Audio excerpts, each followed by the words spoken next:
What's going on, guys? It's me. I just wanted to do a super quick tutorial to show you how to fix the most annoying problem in Adobe Premiere Pro. Now, just so you know, this video was completely meaningless. I was just messing around trying to figure it out.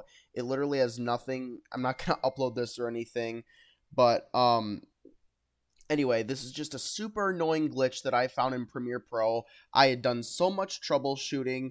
I was about to cancel my subscription.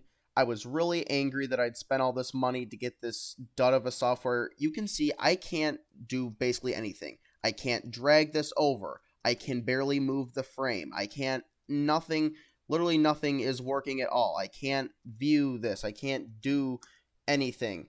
There is actually such a simple fix for this. You would have no idea. It doesn't even require starting Premiere Pro.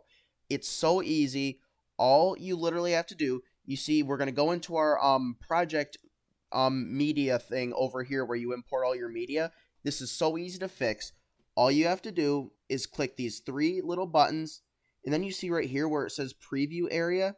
Click that. Now it's going to put this preview area right here. It's working again. I can actually select things. I can delete things. Things are actually working again. I can move this again. This is totally a bug. It's not supposed to happen. It's been like this for a long time. I was about to cancel my subscription, so now all you have to do is just live with this little window up here. It's a little annoying because it restricts your media area here, but it's really not that big of a deal. And definitely worth it for a working Premiere Pro again. That's literally all you have to do to fix.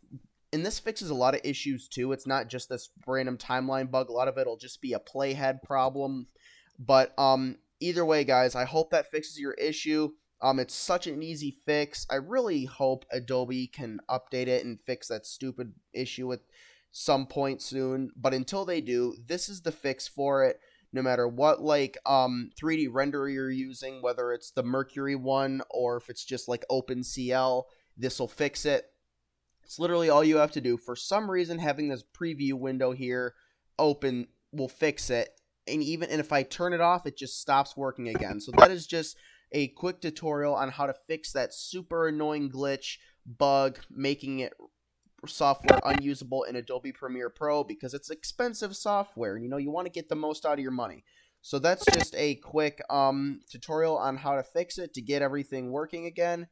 I hope this fixed your problem, and I will see you later, guys. Peace out.